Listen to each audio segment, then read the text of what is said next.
আসসালামু আলাইকুম সুপ্রিয় দর্শক, চলে আসলাম এই মুহূর্তে পাওয়া সবচেয়ে গুরুত্বপূর্ণ আবহাওয়ার নতুন আপডেট নিয়ে। এবার মেঘ বৃষ্টি ও ভয়াবহ বন্যা নিয়ে দুঃসংবাদ জারি করলো আবহাওয়া দপ্তর।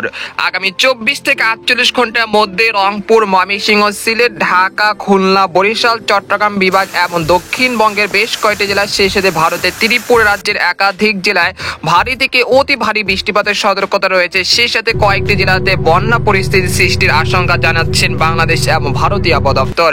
তো আজ 1 জুন রবিবার এবং আগামীকাল 2 জুন সোমবার কেমন থাকতে চলেছে আগামী 24 থেকে 48 ঘন্টা আবহাওয়া বাংলাদেশ থেকে শুরু করে ভারতের দক্ষিণবঙ্গ, আসাম, মেঘালয় এবং উত্তর থেকে ত্রিপুরা রাজ্যে আগামী 24 থেকে 48 ঘন্টার মধ্যে কোন কোন জেলাগুলোতে এই মেঘ বৃষ্টি ও ভারী বৃষ্টিপাতের সম্ভাবনা রয়েছে, এছাড়া কোন কোন জেলাগুলোতে বন্যা পরিস্থিতি সৃষ্টি হতে পারে অতিরিক্ত ভারী বৃষ্টিপাতের কারণে। তো এই বিষয়ে আরো বিস্তারিত জানতে হলে ভিডিওটি সম্পূর্ণ দেখতে থাকুন এবং আগামী 10 দিনের আবহাওয়া কিরকম থাকতে পারে, বঙ্গোপসাগরে কোনো নিম্নচাপ কিংবা ঘূর্ণিঝড়ের আশঙ্কা রয়েছে কিনা, তো এই বিষয়ে জানিয়ে দেব।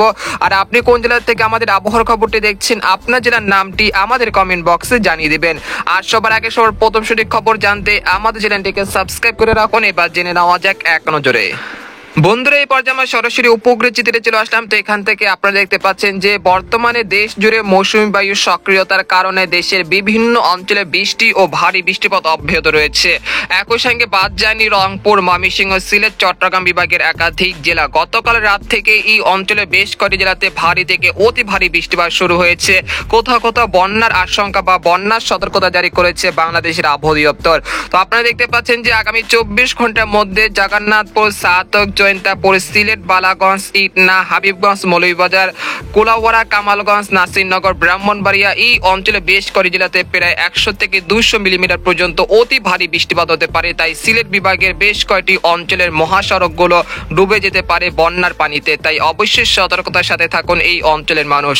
এছাড়া নেত্রকোনা, ফুলপুর, ময়মনসিংহ, নালিতাবাড়ি, জামালপুর, সরিষাবাড়ি, ত্রিশাল, ভালুকা, কিশোরগঞ্জ, শেরপুর এই অঞ্চলে বেশ কয়েকটি জেলাতে বৃষ্টি ও ভারী বৃষ্টিপাত হতে পারে।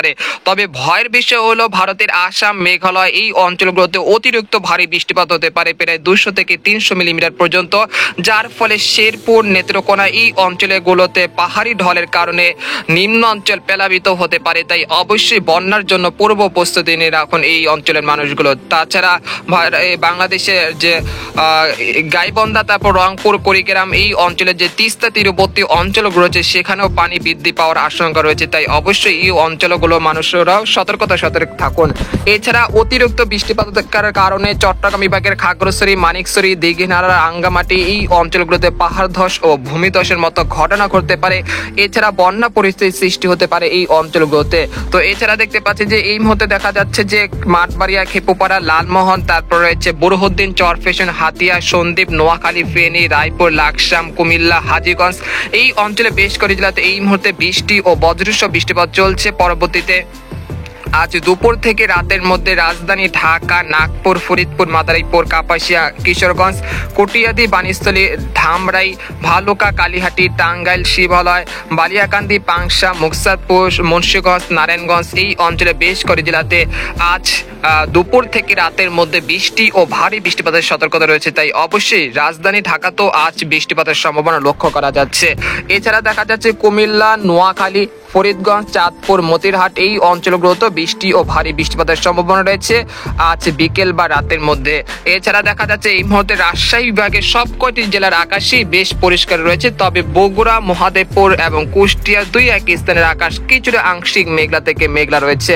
তবে বিকেলের দিকে চাঁপাইনবাবগঞ্জ, মহানপুর, রাজশাহী, পুটিয়া, লালপুর, বগুড়া, তারা, সিংড়া এই অঞ্চলে দুই এক স্থানে কিছুটা বিক্ষিপ্ত আকারে বজ্রবায়ু মেঘের সঞ্চালন হতে পারে, যার থেকে বৃষ্টি ও ভারী বৃষ্টিপাতের সম্ভাবনা লক্ষ্য করা যাচ্ছে। এছাড়া দক্ষিণবঙ্গের আবহাওয়া পরিস্থিতি এই মুহূর্তে স্বাভাবিক রয়েছে। তবে বৃষ্টি ও ভারী বৃষ্টিপাতের সম্ভাবনা রয়েছে আজ দুপুর বা বিকেলের মধ্যে পুরুলিয়া, বানকুরুলিয়া, দুর্গাপুর, শিউরি, নালিহাটি, কাটোয়া, বর্ধমান, শান্তিপুর এই অঞ্চলগুলোতে। তো এই পর্যায়ে জানিয়ে দেবো যে এই মেঘ বৃষ্টির প্রবণতা কতদিন পর্যন্ত চলমান থাকতে পারে এবং বঙ্গোপসাগরে কি পরিস্থিতি রয়েছে বর্তমানে সেটাই আপনাদেরকে জানানোর চেষ্টা করব। সেই জন্য আমরা ইউরোপিয়ান যে মেঘের বার্তা রয়েছে সেখানে আমরা সরাসরি চলে আসলাম। তো আমরা দেখতে পাচ্ছি যে আজ দুপুর 12টা থেকে পরবর্তী 24 ঘন্টার মধ্যে ঢাকা, খুলনা, বরিশাল, চট্টগ্রাম, ময়মনসিংহ, সিলেট, রংপুর বিভাগ এবং এই অঞ্চলে যে জেলাগুলো রয়েছে সব কয়টি জেলার আকাশে মেঘলা থেকে মেঘলা থাকতে পারে। তবে এই সময় চট্টগ্রাম এবং সিলেট বিভাগের অধিকাংশ জেলায় ভারী থেকে অতি ভারী বৃষ্টিপাত হতে পারে। সেই সাথে ভারতের ত্রিপুর রাজ্যের আগারতলা, আমবাসা, উদয়পুর, শিবচর এই অঞ্চলে বেশ কয়েকটি জেলাতে ভারী ও অতিরিক্ত ভারী বৃষ্টিপাতের সম্ভাবনা লক্ষ্য করা যাচ্ছে। এরপর আমরা দুপুর 2টা থেকে বিকেল 5টার মধ্যে চলে আসলাম। তো এখানে দেখতে পাচ্ছি যে বাংলাদেশের উপকূলীয় অঞ্চল মাঠবাড়িয়া, খেপুপাড়া, পাথরঘাটা, মিরহাজিগঞ্জ, লালমোহন, বোরহাউদ্দিন, চরফেশন, হাতিয়া, সন্দ্বীপ এই অঞ্চলে বেশ কয়েকটি জেলাতে বৃষ্টি ও ভারী বৃষ্টিপাতের সম্ভাবনা রয়েছে দুপুর 2টা থেকে বিকেল 5টার মধ্যে। এছাড়া ভারতের দক্ষিণবঙ্গের চন্দননগর, শান্তিপুর, বর্ধমান, আরামবাগ, কাটোয়া এই অঞ্চলে 2-1 স্থানে বিক্ষিপ্ত আকারে ছড়িয়ে ছিটিয়ে বৃষ্টিপাতের সম্ভাবনা লক্ষ্য করা যাচ্ছে। এরপর আমরা সন্ধ্যা 6টা থেকে রাত 10টার মধ্যে চলে আসলাম। তো এখানে দেখা যাচ্ছে রংপুর, ময়মনসিংহ, সিলেট এই 3টি বিভাগের বেশ কয়েকটি জেলাতে বৃষ্টি ও ভারী বৃষ্টিপাতের সম্ভাবনা রয়েছে। এরপর আমরা সোমবার 2রা জুন চলে আসলাম। তো এখান থেকে দেখতে পাচ্ছি যে ময়মনসিংহ, সিলেট এবং চট্টগ্রাম বিভাগে অতি ভারী বৃষ্টিপাত অব্যাহত রয়েছে, যার ফলে সিলেট এবং চট্টগ্রাম বিভাগের বেশ কয়েকটি সড়কে পানি ও বন্যা পরিস্থিতি তৈরি হতে পারে। তাই অবশ্যই যেটা আপনাদেরকে ভিডিওর শুরুতে সতর্কতা করেছিলাম সেই সতর্কতা কিন্তু অব্যাহত রয়েছে। তো আমরা দেখতে পাচ্ছি যে 2রা জুন সোমবার সকাল 10টা থেকে বিকেল 5টার মধ্যে চট্টগ্রাম এবং সিলেট বিভাগের বেশ কয়েকটি জেলাতে বৃষ্টি ও ভারী বৃষ্টিপাতের প্রবণতা অব্যাহত থাকতে পারে। ইতিমধ্যে রাজধানী ঢাকা সহ বেশ কয়েকটি অঞ্চলে বৃষ্টিপাত শুরু হয়ে গেছে। বৃষ্টিপাতের প্রবণতা আরো বৃদ্ধি পেতে শুরু করবে। এরপর আমরা এই যে মেঘ বৃষ্টির প্রবণতা আগামী 23রা জুন পর্যন্ত চলমান থাকতে পারে। তারপর 4ঠা জুন থেকে এই বৃষ্টিপাত দেশ থেকে বিদায় নিতে শুরু করবে। একই সঙ্গে দেশের আবহাওয়া পরিস্থিতি স্বাভাবিক হতে শুরু করবে। সেই সাথে যে বন্যার সতর্কতা ছিল সেই বন্যার সতর্কতা কিন্তু অনেকটাই উঠে যেতে পারে এবং বন্যা কবলিত এলাকা থেকে পানি নিচে নামতে শুরু করবে বৃষ্টিপাতের প্রবণতা কমে যাওয়ার পরে। তো আমরা দেখতে পাচ্ছি 5ই জুন থেকে একেবারে 10ই জুন পর্যন্ত দেশের আবহাওয়া পরিস্থিতি স্বাভাবিক থাকতে পারে। তবে 2-1 স্থানে কিছুটা আকস্মিকভাবে কিছুটা বৃষ্টিপাতের সম্ভাবনা রয়েছে, সেটা আপনাদেরকে পরবর্তী সময় জানিয়ে দিব। আর যেহেতু ঈদের দিন শনিবার পড়তে চলেছে আগামী 7ই জুন, তো সেই দিনের আবহাওয়া কিরকম থাকতে পারে সেটা এক নজরে দেখে দিচ্ছি। তো আমরা দেখতে পাচ্ছি যে ঈদের দিন সকাল 6টার দিকে রংপুর, ময়মনসিংহ, ঢাকা, চট্টগ্রাম বিভাগে 2-1 স্থানের আকাশ মেঘলা থেকে মেঘলা থাকতে পারে। তবে 2-1 পশলা বৃষ্টিপাত হলেও হতে পারে। তবে রাজশাহী, ঢাকা, খুলনা, বরিশাল এই অঞ্চলের আকাশ বেশ পরিষ্কার থাকার সম্ভাবনা রয়েছে। একই সঙ্গে দক্ষিণবঙ্গের সবকটি জেলার আকাশেই বেশ পরিষ্কার থাকার সম্ভাবনা রয়েছে 7ই জুন শনিবার ঈদের দিন। এরপর আমরা সকাল 9টার দিকে চলে আসলাম। সকাল 9টার দিকে চলে আসার পর দেখতে পাচ্ছি ঢাকা, খুলনা, বরিশাল, চট্টগ্রাম, ময়মনসিংহ, সিলেট বিভাগে 2-1 স্থানের আকাশ কিছুটা মেঘলা থেকে মেঘলা থাকার সম্ভাবনা রয়েছে। তবে বৃষ্টিপাতের সম্ভাবনা খুবই কম।